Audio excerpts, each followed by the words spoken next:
सभी साथियों को नमस्कार। आपके अपने YouTube चैनल में सही मित्रों का स्वागत है। आप देख रहे हैं कर्मजा समाचार न्यूज चैनल के माध्यम से लेटेस्ट अपडेट। केंद्रीय कर्मचारियों को महंगा भत्ते में 4% की बढ़ोतरी, फाइनल बेसिक सैलरी 2000 रुपये का इजाफा, डे हाइक, लेटेस्ट अपडेट।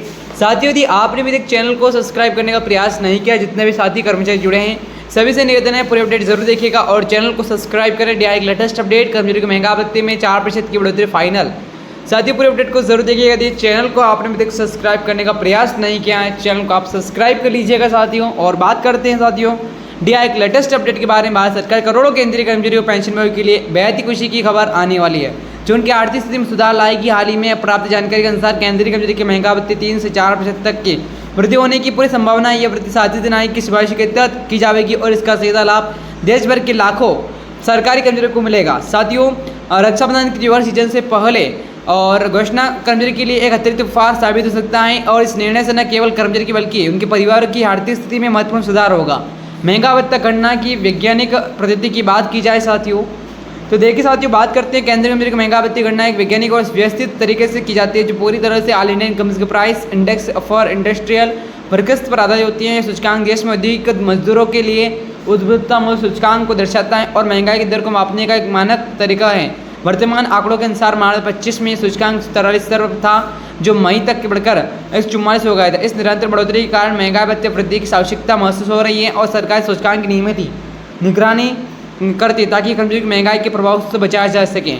वर्तमान महंगा भत्ते की स्थिति और संभावित वृद्धि की बात करते हैं। फिलहाल केंद्रीय कर्मचारी को उनकी मूल वेतन का 55% महंगा भत्ता दिया जा रहा है, जो उनकी आर्थिक आवश्यकताओं को पूरा करने में महत्वपूर्ण भूमिका निभाता है। यदि आने वाले समय में 3 से 4% तक की वृद्धि होती है तो भत्ता 58 से 59% तक पहुंच जाएगा। यह वृद्धि न केवल मौजूदा कर्मचारी के लिए बल्कि सेवारत कर्मचारी के लिए भी समान रूप से लागू होगी।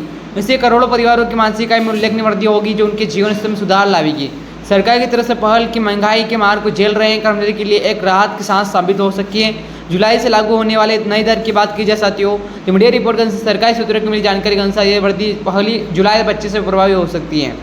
इसका मतलब है कि कर्मचारी की जुलाई और अगस्त वेतन साथ पिछले महीनों का बकाया भत्ता मिल सकता है। केंद्र सरकार की परंपरा के अनुसार महंगा भत्ते संशोधन साल में 2 बार किया जाता है, जनवरी और जुलाई में। इस बार कर्मचारी विशेष रूप से जुलाई का ऐलान बेसब्री से इंतजार कर रहे हैं, क्योंकि महंगाई की बढ़ती मांग के कारण उनकी आर्थिक जरूरतों को बढ़ सकती हैं और ये व्यवस्था सुनिश्चित करती है कि कर्मचारी की क्रय शक्ति बनी रहे। व्यावहारिक उदाहरण के माध्यम से समझ लेते हैं वृद्धि। महंगा भत्ते वृद्धि से समझने के लिए स्पष्ट उदाहरण दिए हैं, जो कि कर्मचारी के अपने गणना की मदद करेगा। मान लीजिए किसी कर्मचारी केंद्रीय कर्मचारी मूल वेतन 50,000 रुपये है और वर्तमान में से 55% की दर से महंगा भत्ता मिल रहा है। यदि यह दर बढ़कर 58% हो जाती है तो उनकी मानसिक आय में 3% तक की लगभग 1500 रुपये की वृद्धि होगी। इसी तरह की यदि 4% की वृद्धि होती है तो 2000 रुपये अतिरिक्त मिलेंगे। यह राशि कर्मचारी के परिवार के मानसिक खर्च को महत्वपूर्ण योगदान देगी। साथियों, पेंशन को मिलने वाला जो कि सम्मान लाभ की बात करते हैं, केंद्रीय कर्मचारी के लिए सेवानिवृत्त पेंशन को इस वृद्धि का पूरा लाभ मिलेगा, जो कि जो उनकी सामाजिक सुरक्षा को मजबूत बनाता है। पेंशन के लिए वृद्धि विशेष रूप से महत्वपूर्ण क्योंकि उनकी आय में समाधान सीमित होते हैं और महंगाई का प्रभाव उन आर्थिक पड़ता है। सरकार की इस नीति से सुनिश्चित होता है कि समाज कर्मचारी गरिमा के साथ अपना जीवन यापन कर सकें। उनकी पेंशन में होने वाली वृद्धि उनकी स्वास्थ्य संबंधी आवश्यकताओं और दैनिक खर्चों को पूरा करने में सहायक होगी। ये व्यवस्था समाज में वरिष्ठ नागरिकों के प्रति सरकार की प्रतिबद्धता को दर्शाती है। इस प्रकार से आर्थिक प्रभाव और बाजार के असर पर बात की जाए, साथ ही महंगा भत्ते होने वाली वृद्धि केवल कर्मचारी की व्यक्तिगत जीवन को प्रभावित करेगी, बल्कि समग्र अर्थव्यवस्था पर भी इसका सकारात्मक प्रभाव पड़ेगा।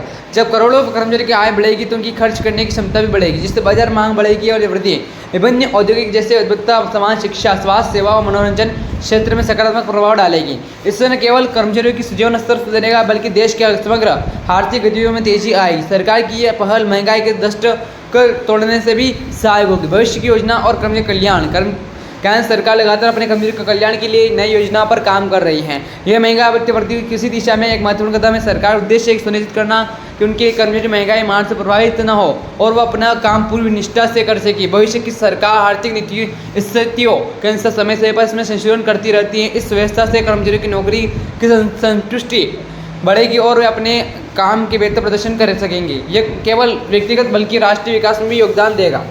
साथियों, यदि आपने अभी तक चैनल को सब्सक्राइब करने का प्रयास नहीं किया, जितने भी साथी कर्मचारी जुड़े हैं सभी से मेरा निवेदन है चैनल को सब्सक्राइब करें और ये एक लेख के माध्यम से आपको बताया जा रहा है और अधिक जानकारी जानने के लिए आप सरकारी वेबसाइट पर जाकर देख सकते हैं। जय हिंद, जय भारत।